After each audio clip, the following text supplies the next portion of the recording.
Ako ang siyang tinapay ng buhay. Magandang umaga po sa inyong lahat.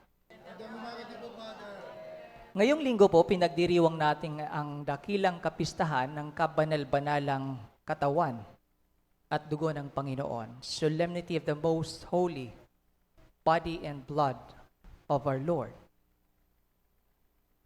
Ang kapistahang ito, sa kapistahang ito, inihikayat po tayong alalahanin to remember always ang pinakamataas na uri ng pagmamahal na pinakita ni Jesus sa bundok Kalbaryo. Ang pag-aalay ng kanyang buhay para sa iyo, para sa inyo, para sa akin, para sa ating lahat. At alam po ninyo, itong pagmamahal na ito ay patuloy po nating nararanasan sa banal na Eucharistia.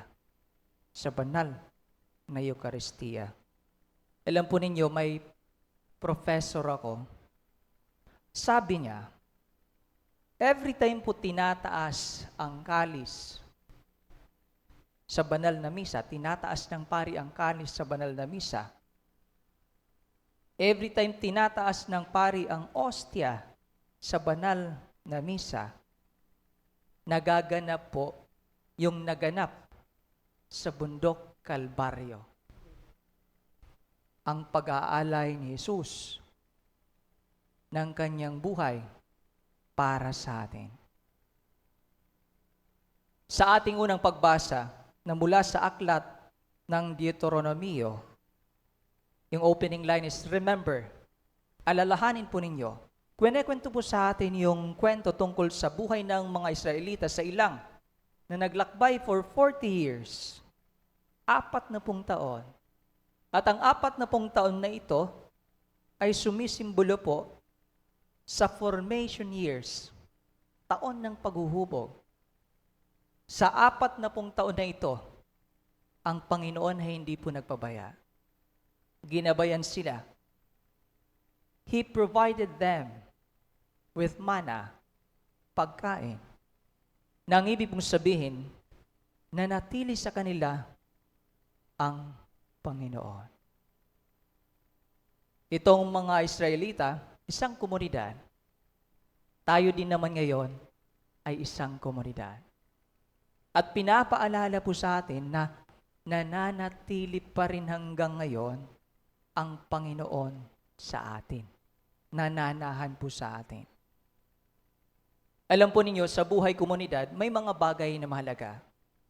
Ang ating ikalawang pagbasa ay mula po sa sulat ni San Pablo, first letter of St. Paul to the Corinthians. Sabi ni San Pablo na we belong to a one community. Tayo po ay bahagi ng isang komunidad, isang simbahan, isang pananampalataya. At isang mahalagang bagay sa komunidad ay ang tinatawag na partisipasyon. Well, sa salita ni San Pablo, ang tawag po niya dito ay pakikibahagi. Tayo ay bahagi ng isang komunidad, dapat marunong tayo makibahagi. Ang katumbas na salita ay partisipasyon. To participate is we partake. We are a part, an important part of the body. Ano pong ibig sabihin pag sinasabing partisipasyon? Oo, ang pagsisimba ay partisipasyon. Mula sa inyong bahay, papunta dito, naupo kayo, nakinig kayo sa mga pagbasa, that's participation. Tumutugon kayo, umaawit tayo, that's participation. Oo, ang pagbabasa bilang lektor sa banal na misa ay partisipasyon. Oo, ang pagbibigay ng komunyon sa mga tao bilang lay minister ay partisipasyon. Pero, hindi po nagtatapos dito ang partisipasyon. Para sa akin, ang isa pang katumbas na salita ng partisipasyon ay pagsasabuhay. Pagsasabuhay. That is why, after the Mass, sinasabi ng pari, humayo kayo. Nang ibig sabihin, ang participation natin bilang Christians, buong buhay siya. Buong buhay. Hindi lang pagkaupo dito, pagkalabas doon, iba na. Hindi. Buong buhay po siya. That's participation. Active participation. Ang banal na Eucharistia po ay dalawang bahagi. Tinatanggap natin ang Panginoon sa pamamagitan ng liturgy of the word, salita. That's communion also. We receive Him. The other one is Eucharist, sa sacred species, through the hostia and vino. Through the hostia and vino.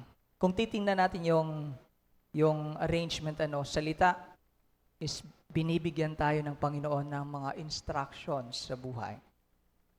Pero para magawa ito, food, Eucharist naman, para magbigay ng lakas. Ibig sabihin, para maisabuhay natin.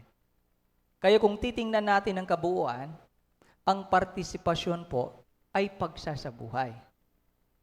May narinig akong pari, sabi niya, tayong mga Kristiyano dapat ay may tinatawag na Eucharistic life. Eucharistic na pamumuhay. Pamumuhay na naaayon sa tinanggap natin sa banal na Eucharistia. That is why it is called Eucharistic. Ganyan po dapat ang buhay Kristiyano. At ang Diyos, para maisabuhay natin ito, binibigyan tayo ng lakas. Ang panalangin ko na nawa, ang binibigay sa atin ng Panginoon na lakas ay gamitin nawa natin sa pamumuhay na Kristiyano.